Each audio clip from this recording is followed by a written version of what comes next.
Oh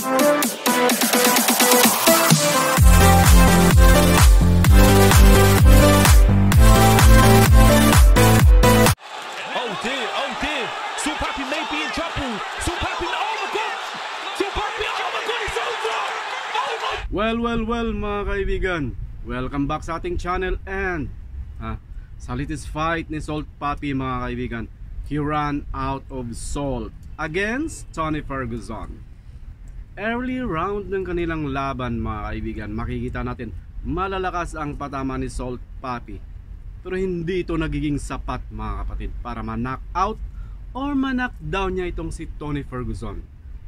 At in the end, nanaig ang pagiging veterano nitong Tony Ferguson mga kaibigan, at ang kanyang stamina and cardio. So good luck na lang Salt Papi sa sunod mong laban.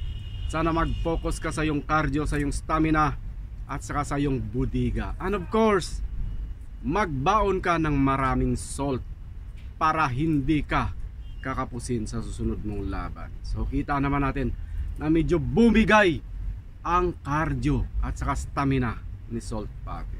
Well, umaasa kasi ito si Salt Papi mga kaibigan sa isang knockout punch pag tumama kay Tony Ferguson, which hindi naman nangyari mga kaibigan. Well, good luck pa rin Salt Papi.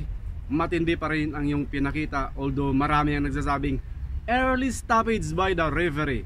Pero kung titingnan natin ng maigi mga kaibigan, sa dami ng binitawang suntok ni Tony Ferguson na walang ganti itong si Salt Papi, tama lang na tinigil ito ng referee mga kapatid. Well, hanggang dyan lang muna tayo sa ating bagong update, and see you on our next video. Bye bye.